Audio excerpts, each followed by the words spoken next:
بادشاہ نے دانیال، حننیہ، میشائیل اور عزرایہ کی مانند کسی کو نہ پایا۔ آج کے لیے ہماری پہلی تلاوت دانیال نبی کی کتاب، اس کا پہلا باب، پہلی سے 6 اور 8 سے 20 آیت مقدسہ۔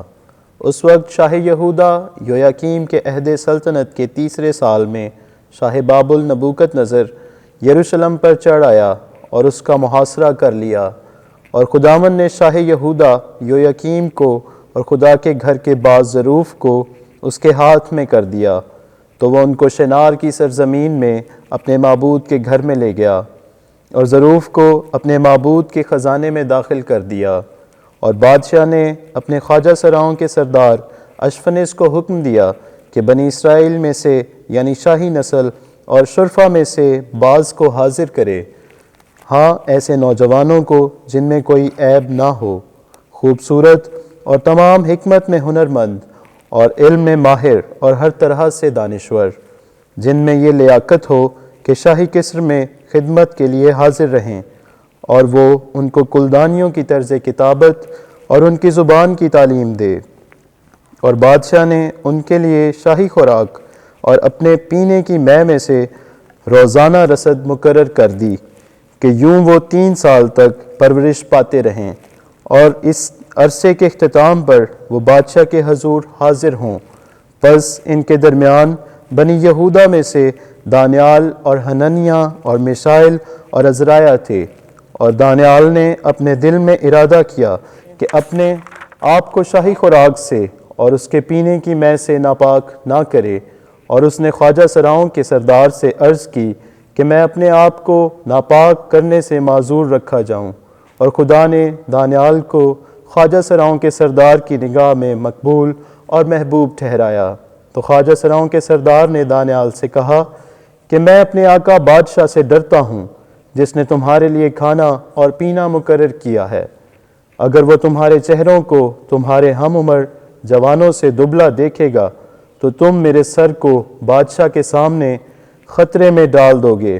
تب دانیال نے اس داروغے سے کہ جسے خواجہ سراؤں کے سردار نے دانیال اور حننیہ اور میشائیل اور عزرایہ پر مقرر کیا تھا، کہا کہ 10 دن تک تو اپنے خادموں کا امتحان کر اور ہمیں کھانے کو ساگ پات اور پینے کو پانی دے، پھر تیرے سامنے ہمارے چہرے دیکھے جائیں اور ان جوانوں کے بھی جو شاہی کھانا کھاتے ہیں۔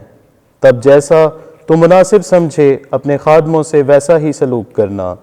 چنانچہ اس نے ان کی یہ بات قبول کی اور 10 دن تک ان کو آزمایا، اور 10 دن کے بعد ان کے چہرے ان تمام جوانوں کی بنسبت جو شاہی کھانا کھاتے تھے زیادہ خوشنما اور تازہ نظر آئے۔ تب داروغے نے وہ خوراک اور مے جو ان کے کھانے پینے کے لیے تھی موقوف کر دی، اور انہیں ساگ پات ہی کھانے دیا۔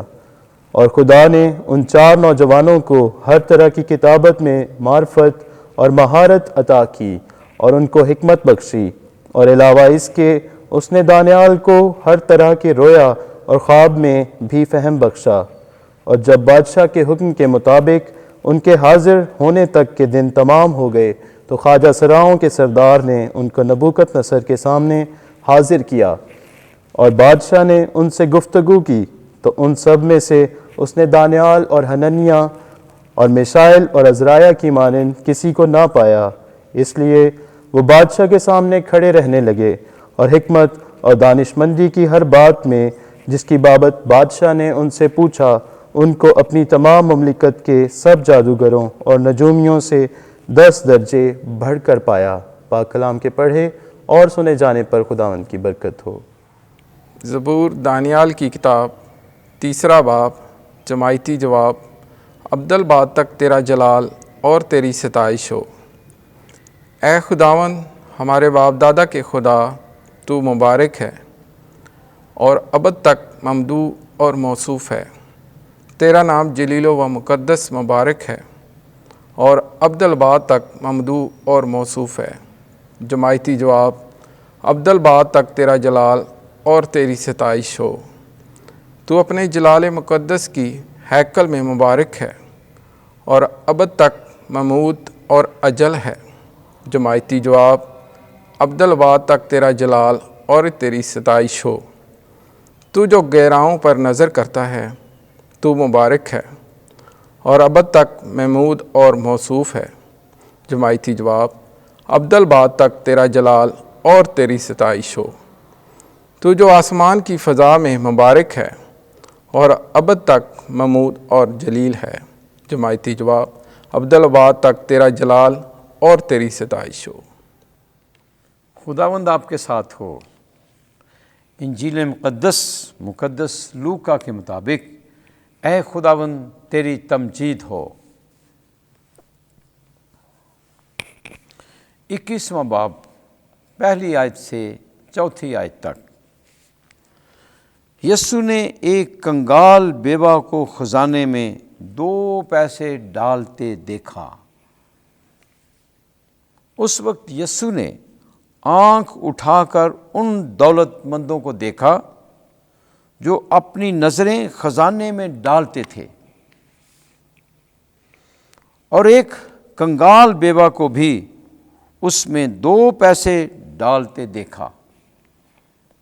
اس پر اس نے کہا، میں تم سے سچ کہتا ہوں کہ اس کنگال بیوہ نے سب سے زیادہ ڈالا، کیونکہ ان سب نے اپنی بہتات میں سے نظروں میں ڈالا، مگر اس نے اپنی مفلسی میں اپنی ساری پونجی جو تھی ڈال دی ہے۔ انجیل مقدس کے وسیلے سے ہمارے گناہ معاف کیے جائیں۔ اے مسیح تیری ستائش ہو۔